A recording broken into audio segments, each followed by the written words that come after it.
you.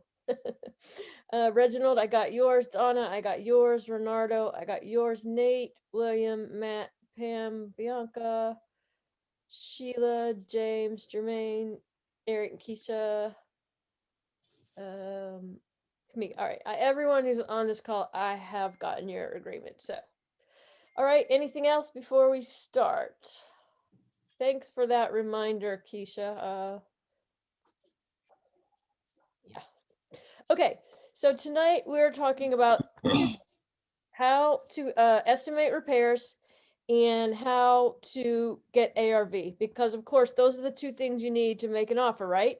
You have to know what you can get out of the property from an end buyer, and you have to know what how much it's going to cost them to fix it up.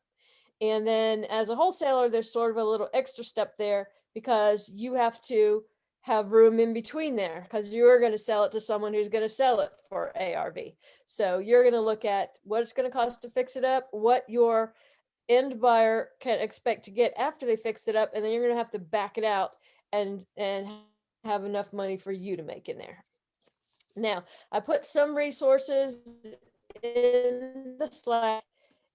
There's a video that you can watch. They're in the docs folder. You can watch that anytime. But tonight, I do want to. Oh, shoot, hold on 1 second. Tonight, we're going to go over. We're going to look at this cost estimating guide. So let me do a share screen real quick.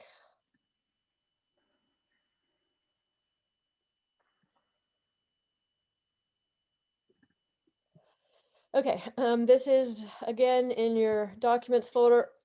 As you know, once you do this for a while, you will be able to go in without anything and get a good enough ballpark for a wholesale deal that you won't need anything. But I find this very helpful in the meantime until you get to that point. This takes you through the major components, exterior, and it's going to give you an average cost. If you need to resupport floor joists, you can expect that to be anywhere between this and this, 325 to 525. So you can, you know, if you're trying to get a ballpark, just guess in the middle. But it's really comprehensive. There's really nothing on here that I've found yet that isn't in here. It goes through everything there structurally.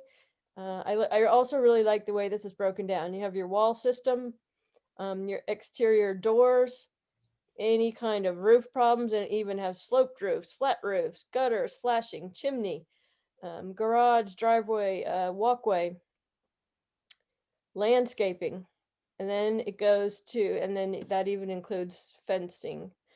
Then it goes to your interior, and you can see that, again, it's comprehensive, broken down by room, kitchen, bathroom, floor.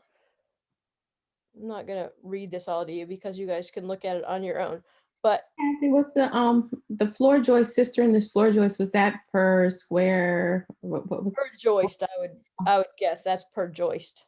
Oh, that's wow, that's a lot per joist. Goodness gracious. Is that including labor cost? Mhm. Or This- okay, These are inclusive costs. okay. Gotcha. So, I mean, if you were looking at this list to estimate a rehab, Nate, to Nate's question, you might say, well, I'm handy. I'm going to sister those joists myself. And then you could adjust accordingly. But as a wholesaler, all you're trying to do is get a ballpark. You aren't trying to be exact. You aren't going to go through this list and get every little detail, because all you need to be a good wholesaler is a ballpark. You need to be able to tell your end buyer that they're going to have to put, you know, around 30,000 in here. It's not your job to estimate their job for them. It is your job to give them a good enough idea of what they're going to have to put in there, that they can, you know, assess the deal. They're going to go in and look at it themselves. You don't want to, what you don't want to do is you don't want to tell it's going to cost $5,000 and have them come and find that it's going to cost $30,000, because now you just lost credibility with, someone who could potentially be a long-term source or client for you. So you want to know enough to be credible, not enough to do their job for them, but I think I gave you this example well, no, maybe I didn't. I looked at a property in Durham that a wholesaler had to offer, and it was a pretty decent spread. And as it turned out, the entire foundation was bad, and it was, when you added in the cost that it was going to be to do the foundation, there's no money in that deal. The wholesaler had already had her cost down to something like only $2,000, so she wasn't trying to make a killing in the deal. But she should have known that. I mean, that's major. If you don't accurately estimate the cost of painting, that's one thing. But if you have a complete system that's in failure that you haven't disclosed, that is not going to look favorably by your end buyer. So make sure you know the major stuff. You don't have to tell them it's going to cost you $3,000 to paint this house. You could say it needs painted. They can figure that out on their own. But for sure, don't omit the fact that it needs the entire foundation. Major things, you have to make sure you know that. If it needs a new roof, you have to have a handle on that. There's another thing that I put in the Slack. Sorry, that's the remodeling calculator. I don't know if I really want to go over that. It's just something for you guys can play with it and look at it. I just wanted to give you some different resources because I know everybody does things different ways, but and you may have other resources that you like better. It doesn't matter. I'm not here to tell you any particular thing to use. I just want you to familiarize yourself with the different resources that are out there. And I have a little video that I'm going to show you. But before I do that, I want to tell you, this is a resource that's available to you through TRIA. I'm not pushing this resource. I'm not saying you should use it. I tell you, I don't use it. I've never used it. But I've seen it in action, and it's pretty appealing for a person who's newly estimating. When you join TRIA, you get a free website. You have an option to get a premium website. It costs something. I want to say it's like $30 a month. To be honest, I don't even know. But you can get all that information. It's on the TRIA website, but it's actually administered by the guy out of Minnesota. We don't really have anything to do with it. But it's a pretty nifty resource. So I did want to just show it to you. And just in case it's something that anybody thinks they would like to use. And so this is about, And we want to go to the repair estimate worksheet. a 20-minute And we video can either select before he starts right into it. So let me just say, he's going right into this thing, repair estimate worksheet. This is a feature that is included if you get the premium website, along with a bunch of other stuff. We're not going to talk about that. It's not relevant to our class. But this is a pretty cool resource. Just in case anybody would like to use it, I wanted to go ahead and share it with you. property that we've already got put into the system, or we can enter a property ourselves. So like if I'm going to go look at a property, so these would be ones that we've either entered already previously or a seller lead. So this is going to be everything in our list, all properties to be looked at directly from sellers off of our website, or ones that we put in manually from right here. So I'm just going to put in this rental property I got.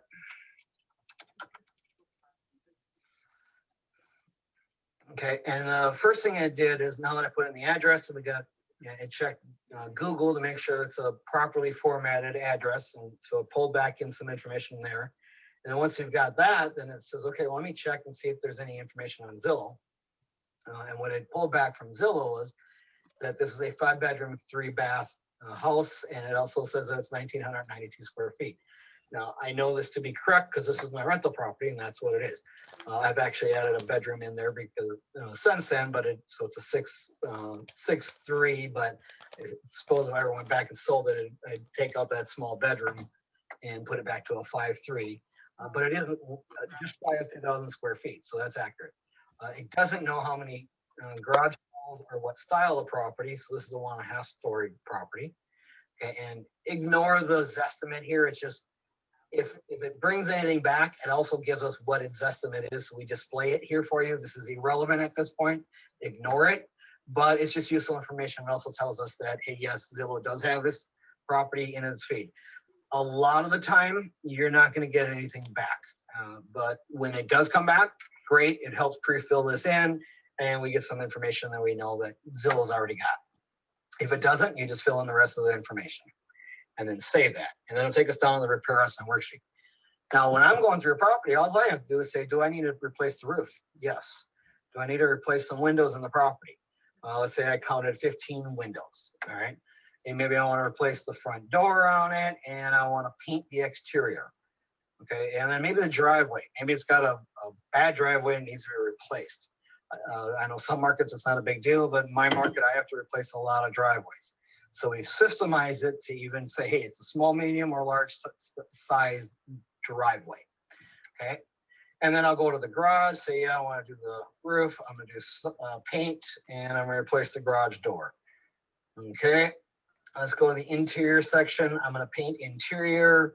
I'm going to replace all the carpet and flooring. I'm going to gut and replace the kitchen.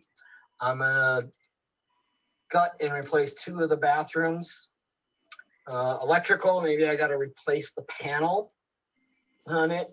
In plumbing, there's no way to just come up with a standard number for plumbing. So we just have some drop downs in here. Hey, I'll spend about $2,500 in plumbing, I'm guessing. Okay. Yeah, I want to replace the furnace. I want to replace the air conditioner. I want to replace the water heater.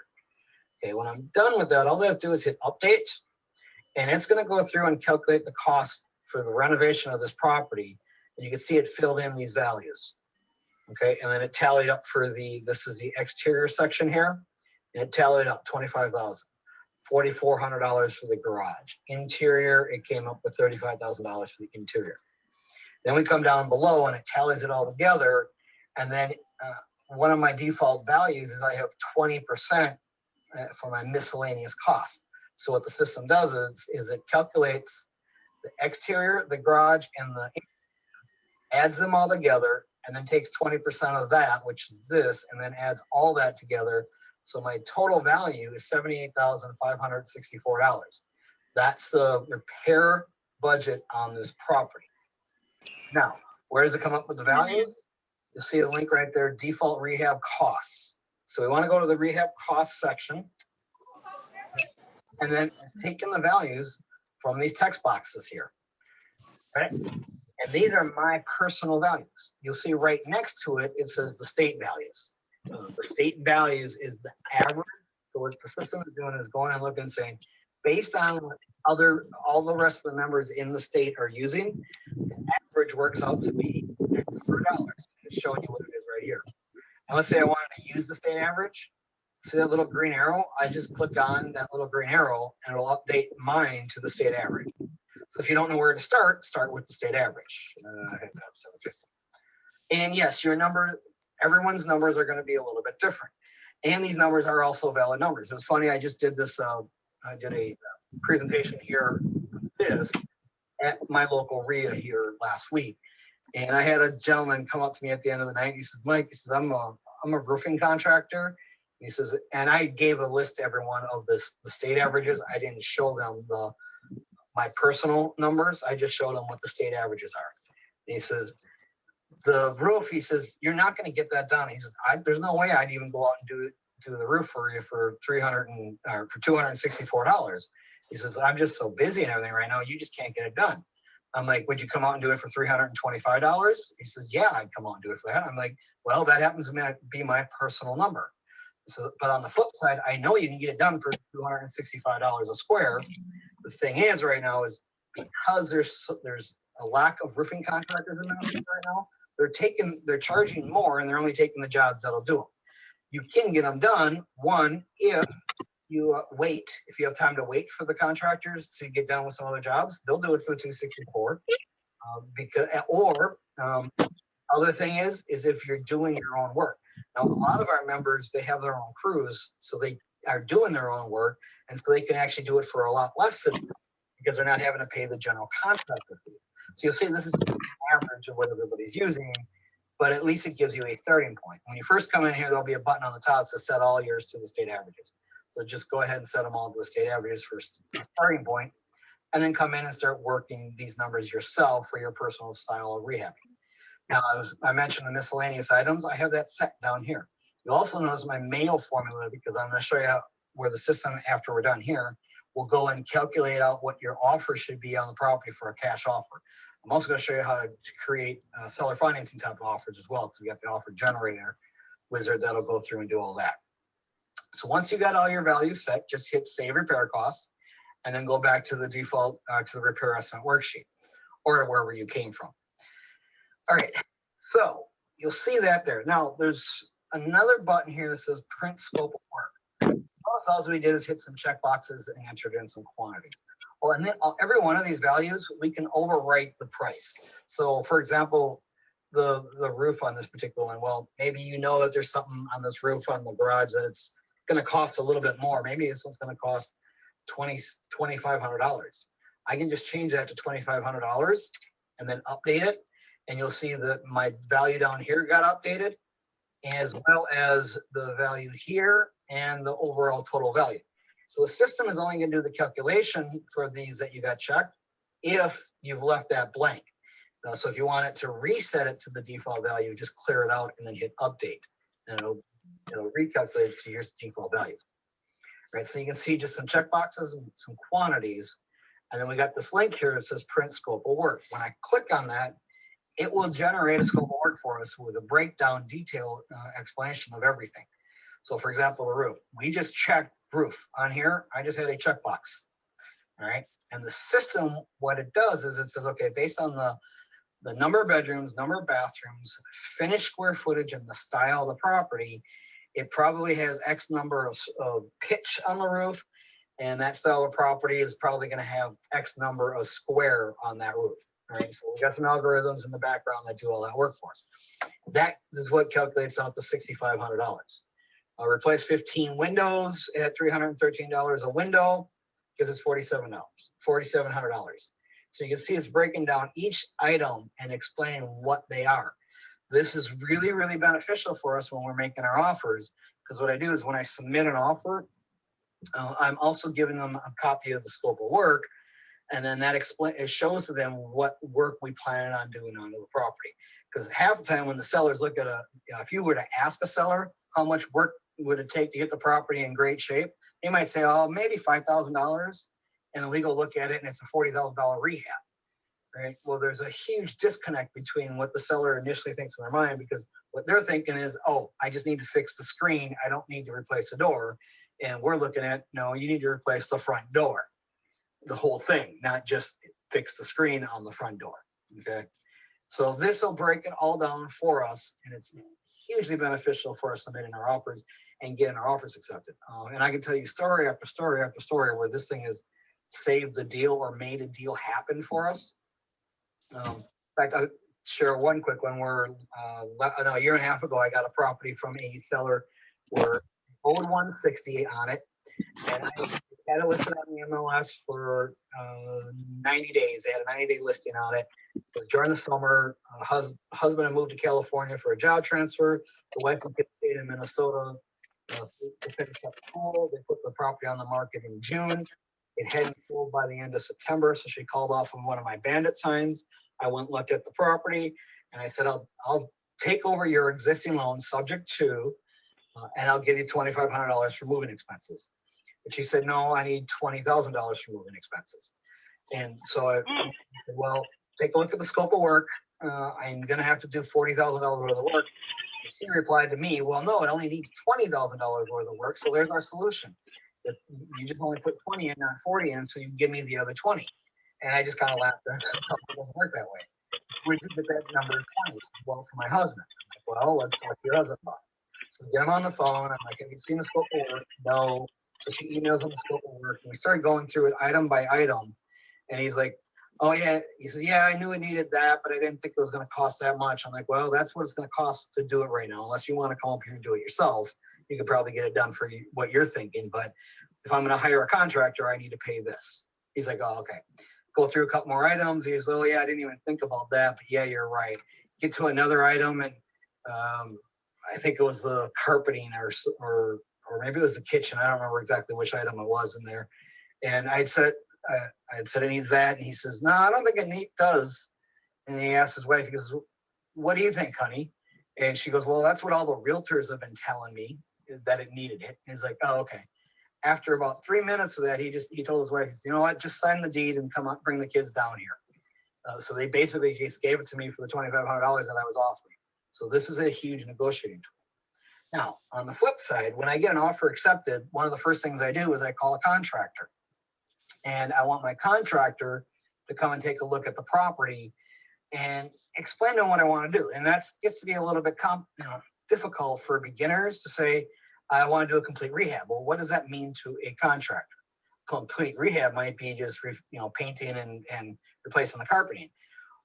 Where no, I want to do this, this, this, and this. Right? Well, this scope of work is the best way to show that to the contractor what you were thinking, what a complete rehab means to you. The problem is I don't want to go ahead and give this scope of work to my contractor because I don't want him to see my dollar value, see what I budgeted for these items. Because while his end number may come up the same, he might say, okay, we'll run those numbers, comes up the same, but then he'll go back up here and say, well, Mike's got $6,500 for the roof. I only needed $5,700, so I'll just charge the 65, and then he'll raise his bottom line number. I don't want him to see that. That's why we got this button here that says blank for contractor bids. See, when I clicked on that, it reloaded the scope of work without any values in there. So we're not giving the contractor a heads up on what we were thinking it was going to cost. Now they have to purely come up with the number themselves.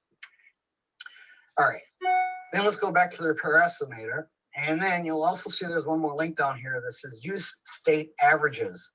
And we developed this a couple of years ago because a lot of our members here in Minnesota spend quite a bit of their time down in like Florida, down in Arizona, in Texas, and California in the winter months. And they come back up here and spend the summer months. So like 6 months here, 6 months down south. Right. Well, while they're down south, they want to be looking at properties, but they kept coming back to me and saying, Mike, but I don't, those default values, those are my Minnesota numbers. I need to know what they are for Florida. So what I'll do is let me go up here and update this. And I'm going to change the state to say Florida. Save that. Then when I come back down here, now it's saying use the state averages for Florida. So you can see I'm at $78,000, $78,564. When I click on that, it's going to rerun the whole entire thing based on the state averages for Florida. So it dropped it down about $2,500, $3,000. So it's obviously a little bit cheaper on the state averages down in Florida than it is up here in Minnesota. But that way you at least get a rough idea of what it would cost down in Florida or wherever the property is located. Then I'll just go back to my personal values and I'll rerun it with my numbers.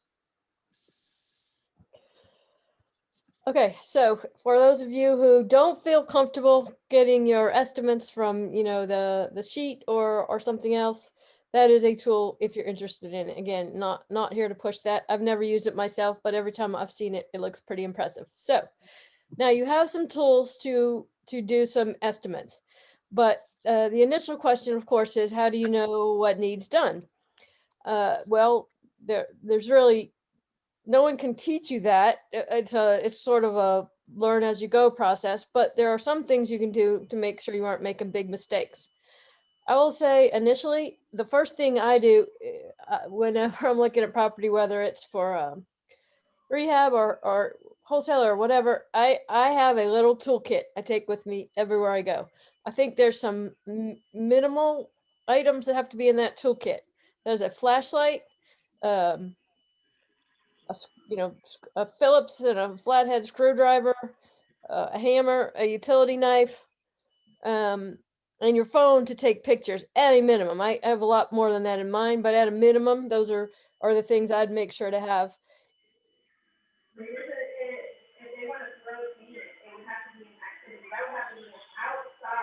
Anyone, if y'all have background noise, could you just mute yourself?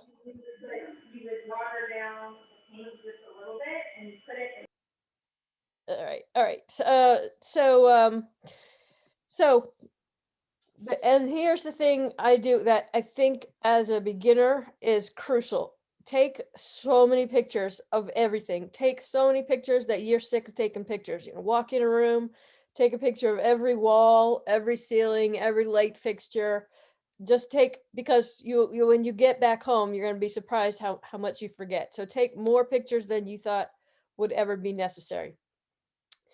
So when you walk up to the property, one of the first things you're going to do is look at the roof. I don't know if you know how to tell if a roof's good or not, but you can look at it. And if you don't know how to assess a roof, again, take pictures. Now that's a little tricky because roofs are up high. And how do you get those pictures? I don't know. I don't know how to tell you to do that, but get as many pictures of the roof as you can so that you can show it to someone and say, hey, does this roof look good to you? Or does it look like it needs replaced? The other thing you're going to do outside is look at the HVAC. And that's the other thing I take picture of. Find the label and take a picture of it, because you can go back home and look up that manufacturer and put in the number, the serial number, and it'll tell you the age of that HVAC. That doesn't definitively answer your question on the rehab I just did. It was and it was over 15 years old, but it was running fine, so I didn't consider that needed replaced. But it is something to look at. It'll give you an idea. So, and then of course, also on your outside, you're going to look at your siding. What kind of siding is it? If it's wood, are there any places of rot? And of course, your foundation. Is it cracked? Does it look like there's something wrong with it? And if there's any doubt, take pictures, because you might think that looks funny, but I don't know. But I'll assure you, you'll find someone, you can come to a TRIA meeting and ask Lionel. He'll be able to tell you if you have good pictures. Then of course, when you go inside, it's a little easier probably, because most people can look and say, yeah, this needs painted. Yeah, this needs new carpet, or this needs floors refinished, or outdated light fixtures, outdated plumbing fixtures. So those are the easy things. And then there are the interior things that might be a little more hidden from you, which are things like electric panel. So again, open that electric panel, take pictures of it. And plumbing. So you can only do what you can do. You can look and you can take pictures, and then you can come back and ask for advice. But also ask questions of the seller. Ask of those things that you can't see, as like paint and carpet. Just ask when systems have been updated. This will give you the raw data that you need to then come back and try to make some educated guess of the approximate amount of rehab that's going to be needed for your end buyer. And again, all you're trying to do is hit the ballpark. If this were even that stuff that Mike went through, you don't need to be nearly that detailed for purposes of wholesaling. But I thought it was worth sharing, because someday you might move on from wholesaling. Someday you might be buying with an eye to rehabbing or renting, and that information could be valuable to you. So, do you want to talk about this a little bit before we talk about ARV? Question? I do have. Yep, go ahead, April. I have a quick question for you. So let's say if you did want to buy a camera to do wholesale with, you have any recommendations for something that's cheap but quality that you could use? A camera? Yeah. I don't use anything more than my cell phone. I don't think. Well, because I don't think my phone can hold that many pictures, and I probably need to replace it. But I'm not spending $1,000 on my phone. Gotcha. No, So, I don't. You know what? I have forsaken all of my cameras, and I'm an iPhone girl now. So I'm not going to be helpful there. But I don't think it matters, April. I mean, you don't need super high quality pictures. A lot of it is just jogging your memory. For example, the last house I just rehabbed, I went in there the first time and I said, these kitchen cabinets are fine. They look fine. They're not broken up. They're serviceable. When I got back in there and started doing, I'm like, oh, they were structurally fine. But they were ragged, like even super cleaning them, they wouldn't have looked good. I did not replace them. I had them painted. But, there are going to be things you're going to get wrong. I also missed a cracked window for some reason. But if I had done what I used to do, take a picture of every single thing, none of that would have escaped me. Again, I'm to the point now where I knew my ballpark, I still came in under budget, even with the things I had missed, because I've just been doing it long enough. But when you're starting out, you're going to want to be more meticulous than you're really going to need to be. As you get better at this, you're going to be able to go in there and say, 30,000 will do this. And you might be off, a few $1,000s either way, but you're going to put in Mike puts in a 20% contingency. I use a 10, and I'm always fine. And you'll be able to do that too. Probably very soon, honestly. It doesn't really take that long to get adept at getting a ballpark number in mind. So, but as for camera, any camera would work. Just they don't have to be great pictures. They just have to be pictures. I think you can get like apps like maybe Google Photos does it too, where it'll back up all the photos for you, and then you can delete them off your camera or off your phone, That's and they'll right. just And be that's in the free. cloud. My kids turned me on to that. It's free. You can put all your and also James is saying if you just get a backup cell phone, not an expensive one, you could just take that along for pictures. But or a small camera would do just as fine. I like the instant availability of the phone where I can just flip through them. With the camera, I guess you can do that to an extent, but you'll have to download them off onto something. But hey, man, to each his own. Whatever works for you, as long as you got a way to take pictures there. Okay, any other comments or questions on being able to do an estimate of repairs? And again, for purposes of this class, if you are just really stuck, bring your pictures on here. We'll help you. We'll help you. All right, so I want to talk a little bit then about ARV. There's a bunch of different ways to get ARV. Some of these apps and programs that y'all have been discussing will help you with that. Is anyone in here a realtor? Do we have realtors in the class? If you're a realtor, of course, MLS is a great way to get ARV. I know a bunch of you were on the meeting the other night where I talked about finding delinquent tax properties on tax sites, but you can also, I'm going to pull up a site here. You can also use tax departments to get comps, and I'll show you Durham because it's a really good example. And I'm gonna I know since a bunch of you are on the meeting, Hey, Kathy, I missed that delinquent tax one. It's easy to get the recording, right? If no, you didn't register. we didn't even record it, Pam. Oh, didn't record fudge.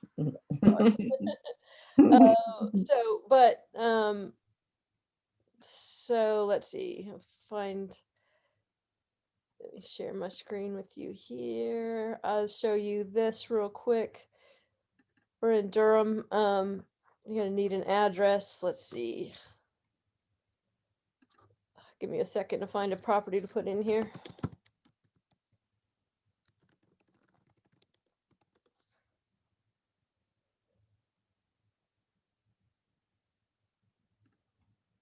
I'm just gonna pull a random address off of Zillow. Okay, this is 1208 Avery Street. Just gonna go back here and put in 1208. You guys are seeing this okay, right? Avery. Yeah, we can see it. All right, so we're going to search that. You can see Durham. Durham is one of my favorite sites for this.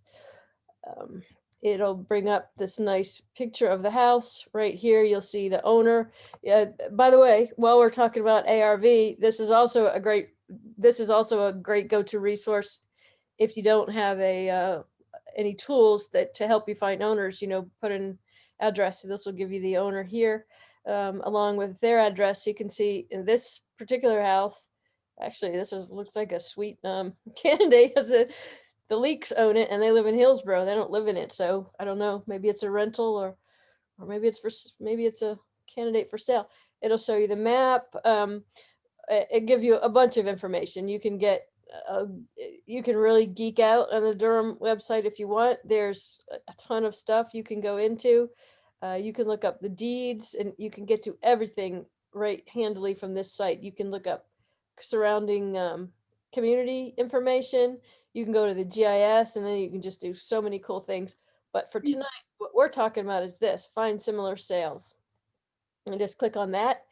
And you can see here's your property that you're trying to look at. And this gives you the market value, and this will give you comps. So nearby sales, and it'll tell you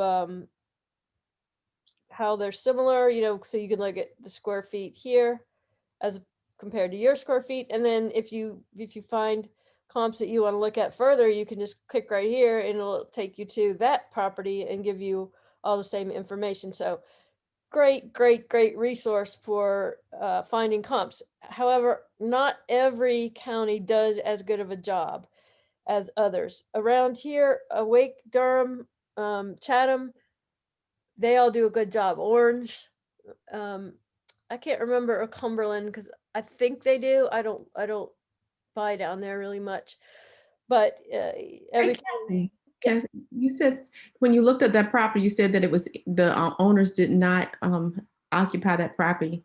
So how did you know that? This is where the comparables empty up there. That's what tells I'll you. show you right here.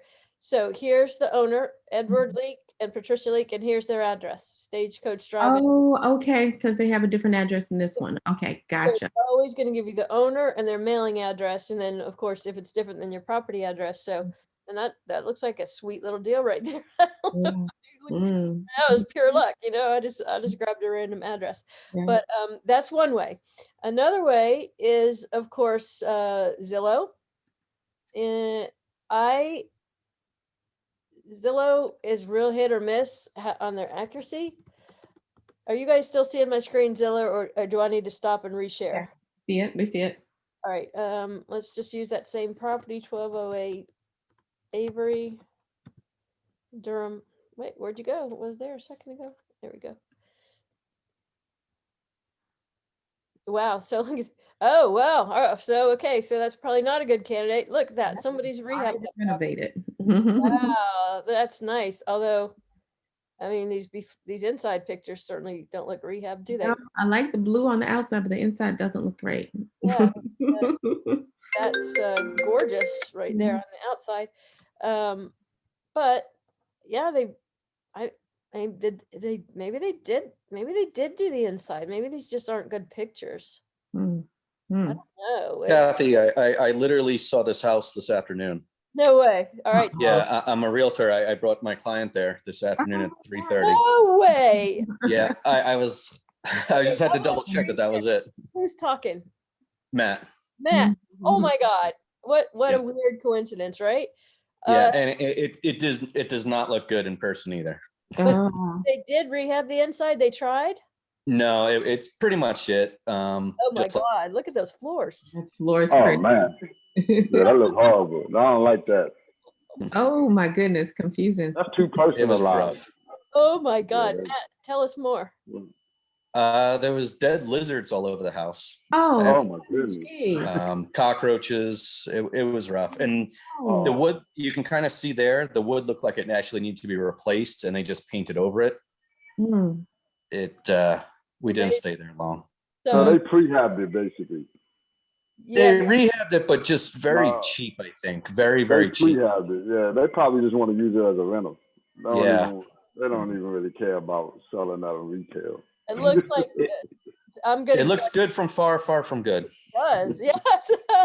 It's funny because I'm gonna guess that an investor didn't do that. Maybe the owner just slapped some paint on it and tried to make it look better. Like it.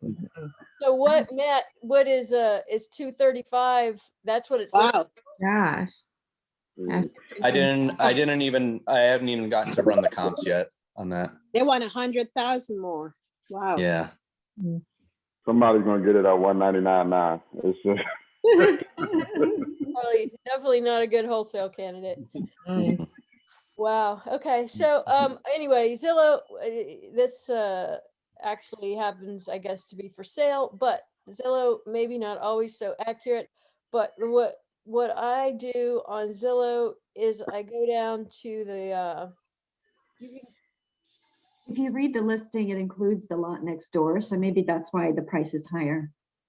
okay, well, look at this. So here, this is the list price, but here's the Zestimate, Mhm. 307. So what that Unbelievable. tells us is that this neighborhood is probably hot, because uh, Zillow, of course, doesn't look at the inside and take those factors into account. They're really basing it on just the square feet and what's going on in that neighborhood. So there's a section here that gives you neighborhood information.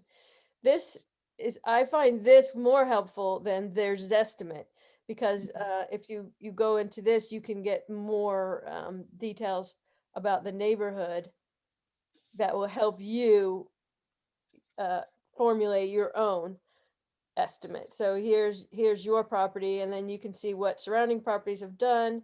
Again, you can click on all these and look at them.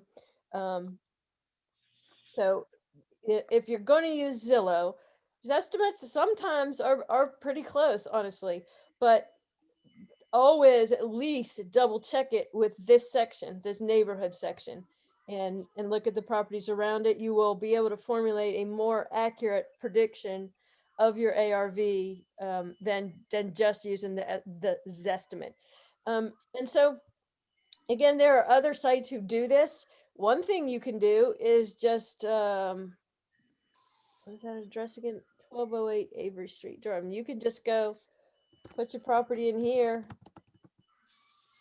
and Google it, because you'll find multiple sites. And so if you don't have a particular program you like, if you're not feeling the Zestimate, or if the county isn't helping you out, a bunch of different sites are abound to give you their opinion on the value. So I think if you, Realty Track is another service you can pay for that helps give you comps. But if you spent the time and looked at a number of these sites and just wrote down all their estimates and took an average, you're probably going to come away with a pretty good idea of ARV there. So you get your cost of repairs. Let's and then you get your ARV. Let's just run some little scenarios. Let's say we're gonna make a bid on that Avery Street there, and just pretend it's not listed for sale for that amount of money. Let's say we've come up with an estimate of $50,000 for repairs, and let's say that let's say we go with that 235, and let's say that's accurate. So now you're a wholesaler, and you know that after repaired value, that property could sell for, well, you know what? This estimate was 304. Let's go between the 235 and the 304. Let's say 270. Let's say it needs 50,000 in repairs, and you know that it's going to sell after it's fixed up for 270. What are you going to be comfortable offering? Anyone feel free to shout it out. There's no, there are wrong answers, but there's no exact right answers. Going back to Jermaine's 190 something. Okay, so I was thinking like 140. okay, let's go. So if we take 140, we know it's going to be 50 to fix it up. It means you're gonna have 190 in it. Oh no, wait, sorry. Yeah, 190 in it. You know it's gonna be worth 270. So when you I'm subtract going at 115. it's worth 270. You're gonna subtract out 190. There's $80,000 to be made there. Is that enough to make a rehabber happy and a wholesaler happy? Mm-hmm. Mhm. Oh yeah, yeah. What are you gonna ask for your wholesale fee, for your assignment fee? 10,000. 10 grand. I'd say again, no right or wrong answers here, and 50 is probably a wrong answer. But I think 10's reasonable in this case. If I were a rehabber and I bought that property and could make 70 on it, I'd be pretty happy. And if I knew you made 10, I'd be pretty happy about that too. So that's how you do it. You guys got the general idea. Do you want to what do you want to talk about in our last few minutes? Do you ever come across a situation where you need proof of funds or anything like that? Good question. Hold on. I'm losing my light here. I'm gonna turn a light on.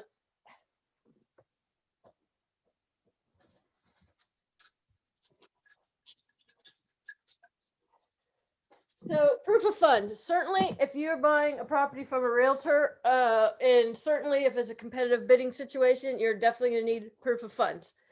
Okay. I'll show you a little trick for that real quick here in a minute. But I think mostly in a rehab situation, you're mostly not gonna need proof of funds. Why? Because again, I'm generalizing. This is average. Mostly what you're buying from is, a homeowner who's had it for a while, or an estate, or distressed, right? Or normal properties for wholesalers probably aren't going to ask you for proof of funds. But if you want to know, there are several sites that you can go online and get a quick proof of funds. I don't know, the name of the site escapes me right now, so hold on, let me look it up. I'm looking for it now too. I think there's one doubleclose.com. Okay, that's good. I don't know that one, but They do like the transactional funding for the double closes, and I think they do a free proof of funds. That's Cool.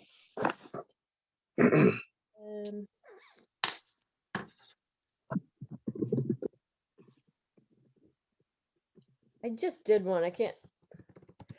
There's this site that I use, and of course I'm not wholesaling, so it's different. But this site I use anytime I'm putting an offer. I don't even use them to get to borrow money. Crap! I can't believe I can't. Besttransactionfunding.com. Yeah. Okay. So these are good. You know what? I'll find the one I'm talking about, and I'll put it in the Slack later. But essentially, you go in there and you fill out some information. They ask you, how many rehabs you've done. So they're trying to figure out if you're new or not. And then some information about the property. And if you qualify, they'll spit you out a proof of funds letter just like that. So was that you, James, that was just talking? Who just said that about the other site? William. William. Oh. William. Yeah, I'll put it in the chat. It's besttransactionfunding.com. Okay. And they'll spit you out a letter on the spot like that? It will. You just fill out some basic information, and they give you a pre-approval letter. You can take it and use it, as proof of funds. I don't see it in the chat, James. Or did you put it in Slack or in the chat? Oh, I'm putting it in the chat right now. okay. Yeah. So and everyone, if you have other of these, let's put them in the Slack later, so everyone will have all the resources. But the bottom line is, if you need proof of funds, there's multiple sites out there where you can get them. You don't even have to use that site. It's just convenient to have. Good question. When do you use the proof of funds? Well, if someone asks for it, basically, if you, I don't think you will need it hardly ever on a wholesale deal. But I mean, you're mostly not going to find wholesale deals on the MLS. That just, if a property's on the MLS listed by a realtor, it's going to be listed for what it's worth. Very, very seldom are you going to find, heck, these days, you can't even find rehab candidates on the MLS, so no way you're going to find wholesale. Finding wholesale deals is a fine art. You'll notice we have a few classes dedicated to it. But one of those classes is not going to include MLS. Finding wholesale properties is an art because you're looking for the properties that need fixed up. I mean, if it's on the MLS, it's not going to have enough spread in it for you to wholesale it and someone to fix it up and make a deal. So most of the time when you need proof of funds, if you're in a competitive bidding situation, number one, then you always want it because you want them to say, not only am I making you the best offer, but I have proof that my money's ready. And then number two, if you're making an offer on a property listed by a realtor, a lot of times even if it's not competitive, a lot of times your realtor's just going to want to submit that as a matter of course. again, when you are finding wholesale properties, you are mostly finding a rundown property. Maybe someone doesn't live there. Maybe someone's been renting it out and they're tired of being a landlord, or maybe someone is in an estate. These people aren't represented by realtors, and they're not gonna think to ask you for proof of funds. I mean, I would be very surprised if when finding a wholesale deal, you run into a seller that's gonna ask you for proof of funds. I think it's good to know this anyway. It's a maybe not for wholesaling, but certainly in your real estate career, there will be times when you need proof of funds, but it's not likely going to be when you're doing wholesaling. Any other questions? So these sites like transaction funding, they don't actually give funding though, correct? Right, James? Yeah, they do. Oh, they do? Okay. But Yeah, some of them do. You can get the letter, but some of them actually do give funding. Oh, okay. I was just saying the site that I used to get my letter, I just like it for the ease of getting the letter. I have never borrowed money from that site. Just the easiest one. That's not to say there's not an easier one out there, just that I hadn't found it yet. Maybe I will now. But for wholesaling, it's going to be extremely unlikely that you're going to need proof of funds. You are not going to be dealing with a competitive situation, because if it's competitive, it's probably not a wholesale. Most people, the kind of houses that wholesalers get aren't the kind of houses that people are dying to have. People who are just out looking for a house aren't going to want to move into your wholesale house, because there's a lot of things that need to happen to make that wholesale house livable. If you're not an investor and you're just looking for a house to live in, your chances are you don't want to go in and completely rehab that house. So probably not going to need it for purposes of this class or for purposes of wholesaling, but good information to know anyway. Any other questions about cost of repairs or figuring ARV? Do y'all feel pretty comfortable with these resources that you can give it a go? Okay, and sorry. I have I just have one gripe about Zillow regarding their estimate for a lot of the kind of test ARVs that I've done when I've run calculations on comparable properties. They seem to be either way off overvalue or way off undervalue, and a lot of times. So what I've gone on to do was just click on sold properties within the past like 3, 6 months or 12 months, or move out the area from 0.25 miles to 0.5 or a mile out, and I found that that's been a lot more accurate than just going through their estimate. Yep. Because like say for instance, if I use their estimate, or if I look at their estimate and I go on Redfin, it's something totally different. I go on Trulia, it's something totally different. Yep. So I try to find something that's really comparable to what was the subject property. I agree 100%, Jermaine. And that's why I would always, if you start with the county tax site, that's going to give you exactly those sold properties. That's way far and above better than Zillow. But I included Zillow in there, and I hate Zillow estimates. This is estimate. But I included it in there because if you can't get what you need from the county, if you're in a particular county that doesn't have that nice feature, then it does give you a starting point. And that's why I say, don't go with this estimate. Scroll down there, click on the neighborhood, and that's where you'll find what Jermaine's talking about. It'll show you all the ones that have sold recently near it. Click on those. At worst case scenario, if you can't even do that, worst case scenario, go through a bunch of those sites. Do not trust a single one of them. Just write down every one of them, and then look at an average. But that's if that's the best you got, that's what you can do to give it a go.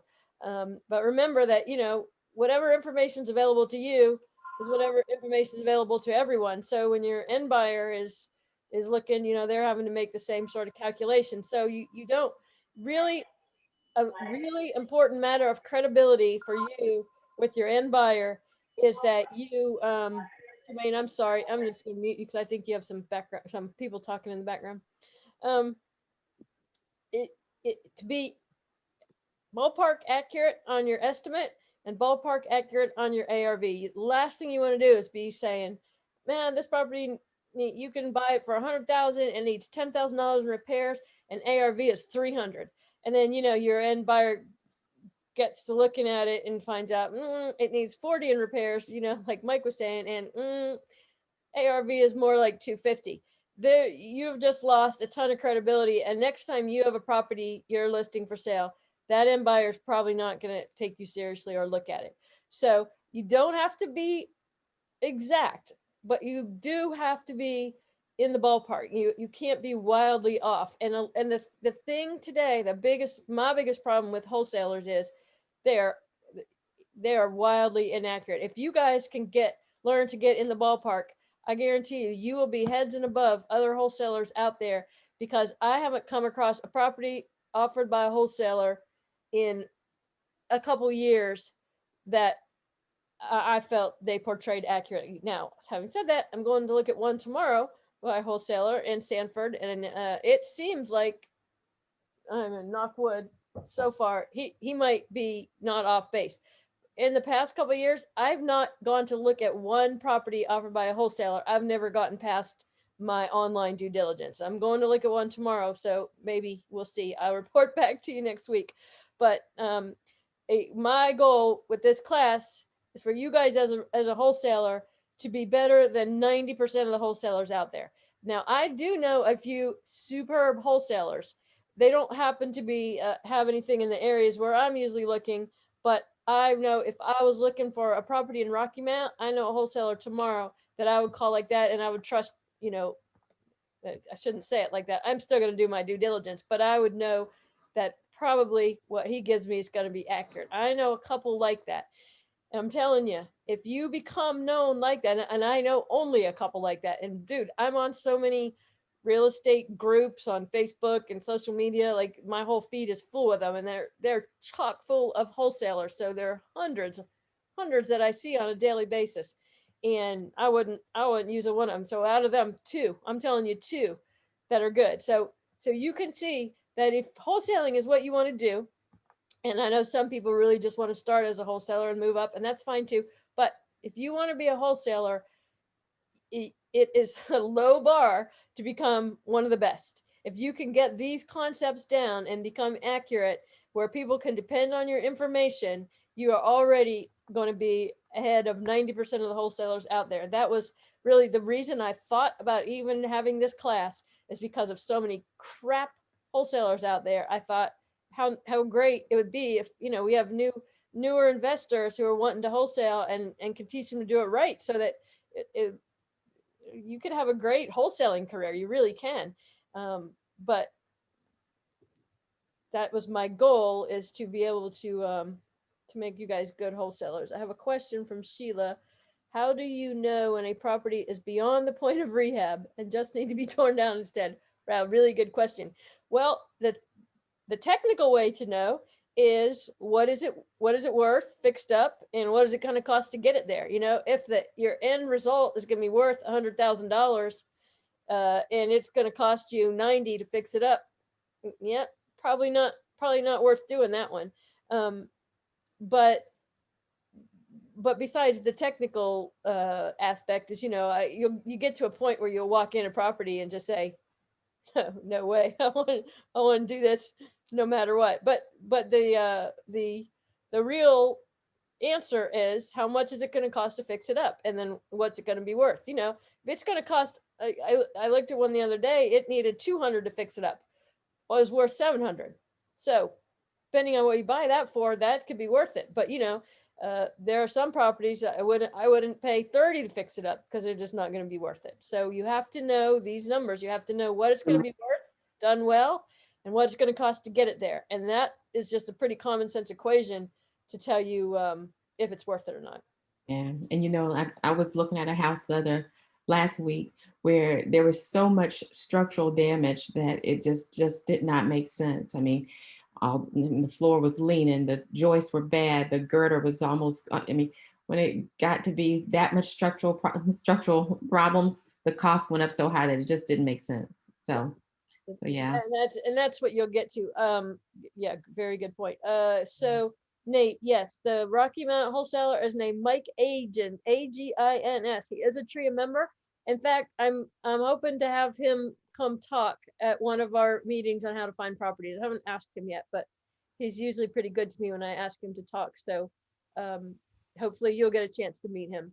How much is the price off before it is a bad estimate? I don't really know. Reginald, do you want to tell me a little more about what you mean? I'm not sure what exactly you mean by that. I think what he's trying to say is the percentage in which the end buyer would make a profit. So at what point does the cost of repairs jeopardize the deal to where an end buyer wouldn't be able to make a profit and he wouldn't be able to wholesale the deal? I think that's what he's possibly Is stating. there just a party at your house all the time? Sounds like a fun place to be, man. I want to come hang out with you. Reginald, is that what you're asking? Well, kind of, sort of, but kind of, sort of. That was a good question too. But what I was saying, y'all keep it down for a second. Kenzie, keep it down for Oh, a maybe second. I'm muting the wrong person. Maybe the party's at your house. Yeah.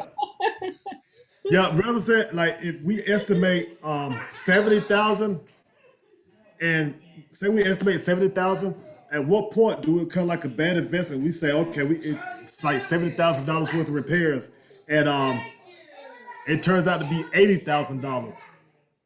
Is that a bad estimate? Yeah, no, I mean, I'd say if you're between 70 and 80, no, I think being, well, if it's 10,000 in repairs and you're 10,000 off, that's probably bad. But if you're at 70, 80, I don't think 10 is unreasonable to be off. Does that make sense? Yeah, okay.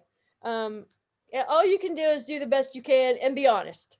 The main thing I think is, here's where I think the problem is with wholesalers. One, there's a percentage of them who aren't honest because they just want to get the deal. And that's terrible. There's no excuse for that. Two, they just don't know that they're supposed to do the work. I mean, they don't even try. I've looked at things where they didn't even, I said, what do you think it'll cost to fix it up? And they said, well, that's up to the investor to figure out. And that's true. It is. But dude, if you can't give me an estimate, I'm probably not going to waste my time looking at your property. That's all. So I mean that is a strategy. If you want to take the lazy wholesalers way, you can say, here's the property. I don't have any idea what it's going to cost to rehab it. That's your job. But I think you're losing at least half of your buyers right there, because I won't go any further. I mean, if you're a wholesaler, what is your job? Your job is to get a decent price on a property that makes it worthwhile for me. The maybe the way to figure out what to do is to figure what is the value of a wholesaler. For me, for a busy rehabber, the value of a wholesaler is I can buy a property from you and I know that you've done the work and I'm going to do my own work, but I know I can trust what you're telling me. I don't have to go out. I don't have to drive for dollars. I don't have to find landlords in distress. You've done all that and you've given me a good deal. I am willing to pay you 2,000 or 5,000 or 10,000. Or I once saw a wholesale deal that they made $50,000. But let's say between 5 and 10 is going to be an average. I'm willing to pay you that money because you saved me all that trouble. Okay. But how do I know it's a good deal? If you tell me I don't know estimate of repairs, that's your job. Well, then how do you know you're offering me a good deal? How do you know you're bringing me a property where there's enough spread for me to fix it up and make money? And if you tell me I don't know, that's your job. Well, that is true. It is my job. But I don't no longer trust you that you just brought me a deal that is good, because how the hell do you know if it's good if you have no idea what it's going to cost to fix it up? I mean, you can tell me, hey, I'm going to sell you this property for 100 and it's worth 200. It's a good deal. Well, that sounds like a good deal, but if it costs 80 to fix it up, I might think twice. So if you can't tell me something in there, some idea of what it's going to cost to fix it up, I'm not going to be interested. So what should you use as an estimate if you think it would be better to tear it down and build from the ground up? Oh man, that's a great question. I don't know. I don't do that. I would say you can probably Google, okay, Pam, estimating, looking for Oh, does it show? See, I don't know my own estimating guide. Pamela, does it show built new construction on there? Yeah, well, it was then the structure. If you want to do an addition from foundation to roof, it's $95 to $130 per square foot.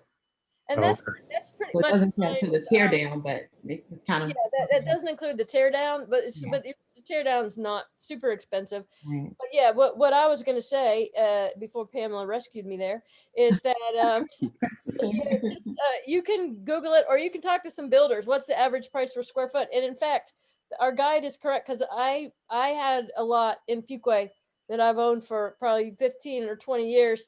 And the funny thing is, I got it.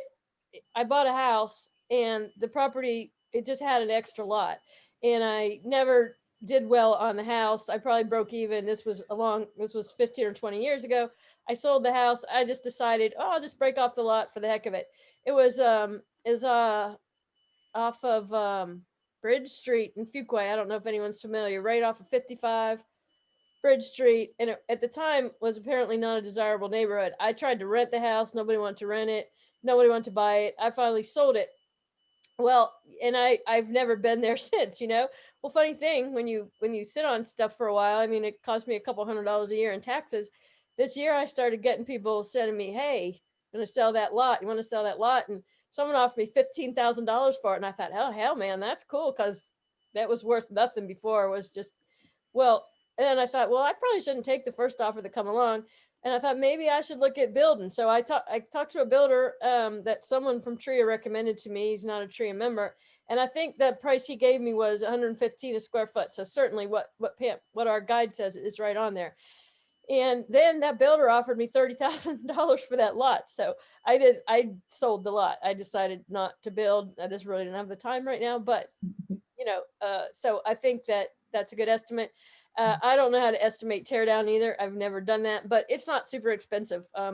There's a guy here in Pittsburgh where I live who's completely renovating a little portion of downtown. He's taken down big commercial buildings, brick buildings. And man, I watched a video of this, you know, like it doesn't take much to take a building down. It came down like that. It took more time to haul the debris away. But you know, so you could probably you can find estimates just to ask. But in wholesaling, you're probably not gonna find a lot of tear downs because if you do, I mean, then I guess you're wholesaling the lot really more than the property, which is fine. I don't know if any of you were on this meeting, but not too long ago we had on one of the subgroups a guy. That's what he talked about, wholesaling land. Did y'all see that? That was actually pretty interesting. So it can be done. In fact, if you're interested in that, I will see if we recorded it and we'll just take a class session somewhere down the line and play it for you. Just in I would case. love that. I would love that, Kathy. Okay, we'll fit in a time. I'll fit it in the schedule somewhere. If I don't have a recording of it, I'll get him back. I'll get him to come talk. What to was us. his name? What was his name? No idea, man. Okay. I'll go. There's I'll look it up, and if I find it, I'll stick it in the Slack. I was gonna say there's a Facebook group, wholesaling land Right. 101. Yes, he invited everyone on the meeting to his wholesaling. That's exactly right. Good memory. But I will. If we have a video, I'll put it in the Slack, and then y'all can watch it, and you can join his Facebook group. I did join it.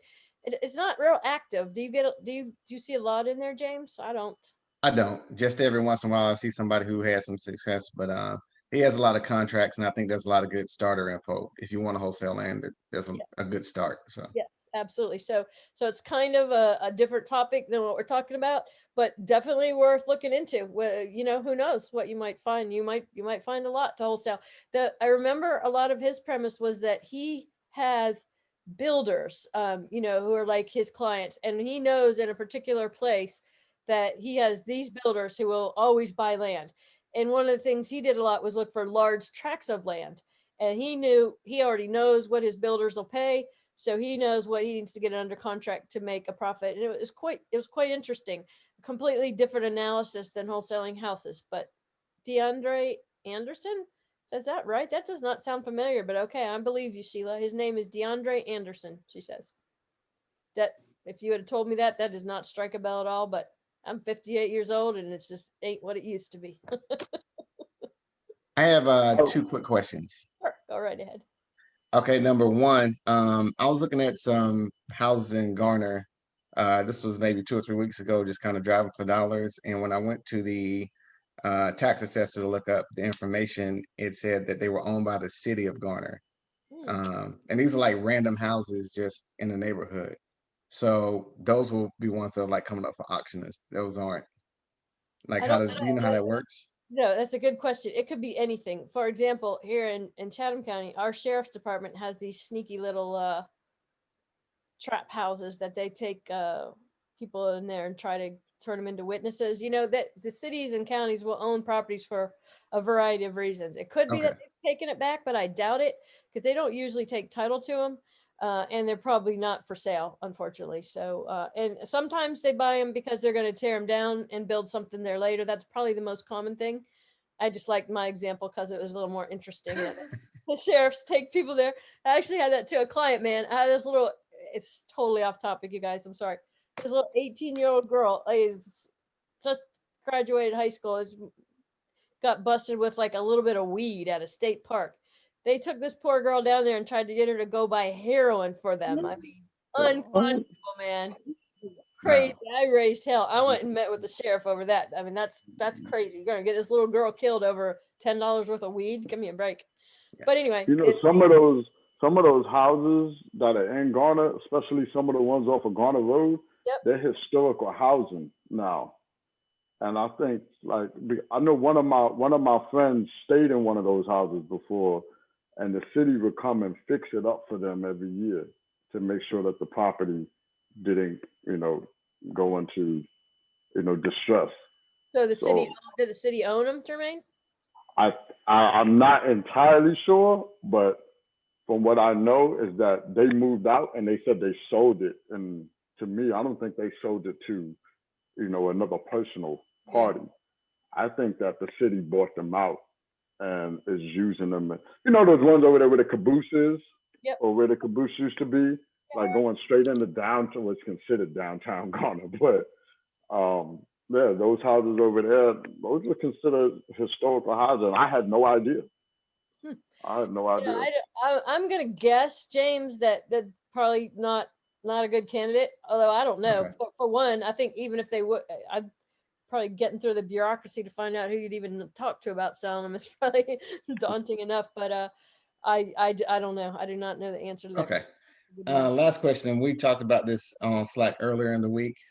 We came up on a property and the owner was deceased. And I've come up on a couple of properties like that too, and there's no record. Would you go through like a probate list to try to find that owner, or? Yeah, and a lot of times those are great candidates because sometimes people inherit properties and just don't know what the heck to do with them. So if they're deceased, there's a couple things you could do.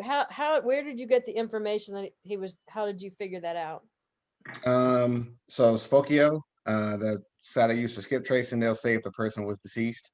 So it'll give a date. Here's one thing you can do. One thing you can do is check the tax site because but that might not be super helpful because they generally don't update until the end of the year. So depending on if he was deceased more than a year ago, that might be helpful. If not, you can go to the Register of Deeds site and you might need help with this, which I can always help you with. And then that will show you if the estate has deeded that property out to the heirs, which they should do. But again, that doesn't always happen either. So if neither of those two things work, then you're going to probably need to get someone to go pull the estate, try to see if there's an estate file. Okay. And those are 3 ways in order of ease. Tax site easiest, Register of Deeds second, go pull the estate file third, in order of easiest to most difficult to find out where it is. Now, sometimes people don't even open an estate. So then I actually have a paralegal or my title searcher. She has all kinds of resources and I could ask her about some of those, but she does she'll find stuff. She'll search obituaries. So search his obituary. If you can't do it through any of those easy ways, search obituaries and that'll give you, they usually say survived by, and that'll give you a starting point to find people to talk to. Okay, because I was talking to another guy who I just pitched questions to, and he was like, call the relatives. He was like, just start calling relatives until you find the start point. I absolutely call the relatives. I thought you were asking how you find the relatives. Obituaries. Obituary. Okay. But see, if you look at, if it's been a while, it might have already transferred. So tax site would tell you. If it's been a short period of time, it might have transferred, and Register of Deeds will tell you. If neither of them will tell you, if they open a estate, that'll tell you who the heirs are. If there's no estate, go to obituary, and that'll give you a list of relatives. And yeah, just call them, just Got like it. I said. Okay, thank you. All right. Anything else, guys, before we wrap up? I have two questions. All right. One regarding ARV. Yep. So, what do you do in the situation? Like, say for instance, I drove through Cameron Village about a couple of weeks ago, and I realized that there were so many different types of housing in that area. You had contemporary housing next to, what do they call them? What are the one-story houses that they call ranch style housing? Oh, yep. Duplexes everywhere, and I'm like, how do I comp this if I find a property with all of these different types of styles of housing? Great question. And here's the answer. You're going to find that a lot in neighborhoods like Cameron Village, like certain places in Durham. There are certain places in Durham where there's a $700,000 uber contemporary house next to a ranch that hasn't been touched since 1950.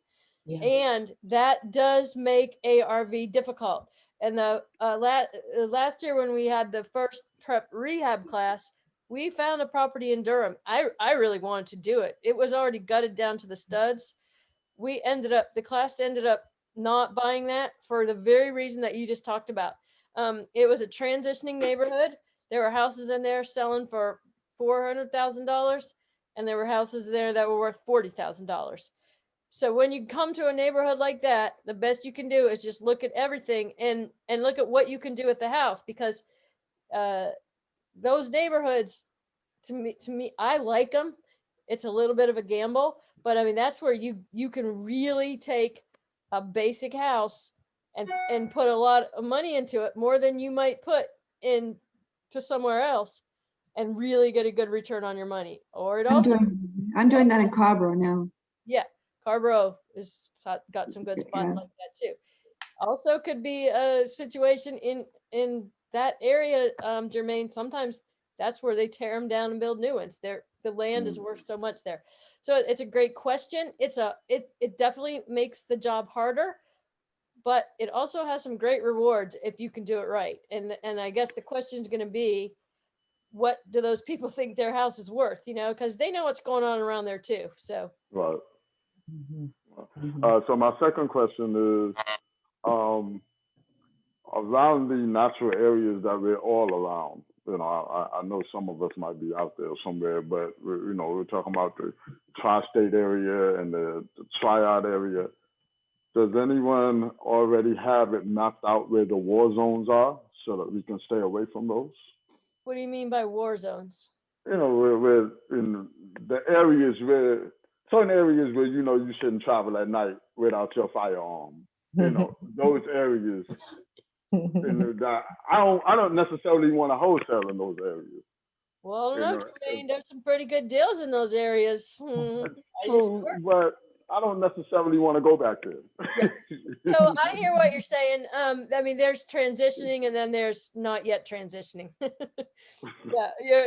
I used to buy houses in areas like that in Chapel Hill. In fact, one of the properties I bought was told to me that was a crack house actively being used while I owned it. Like, I had no idea. Like, I guess they went in there at night, but yeah. So I don't know. I certainly don't know. If anyone has that information, yeah, feel free to share it in the Slack. I don't. I'm sure they exist, and I probably don't want to drive them in at night either. But I don't know. I don't know what they are. I think you'll know them when you see them. Put it that way. Well, trust me, I know when I see them. All right. Anyone else have anything before we call it a night? I am going to put the recording in the Slack. I'm going to look up that site that I said I used to get funding letters and put it in the Slack. And I'm going to look up that land wholesaler guy and put him in the Slack.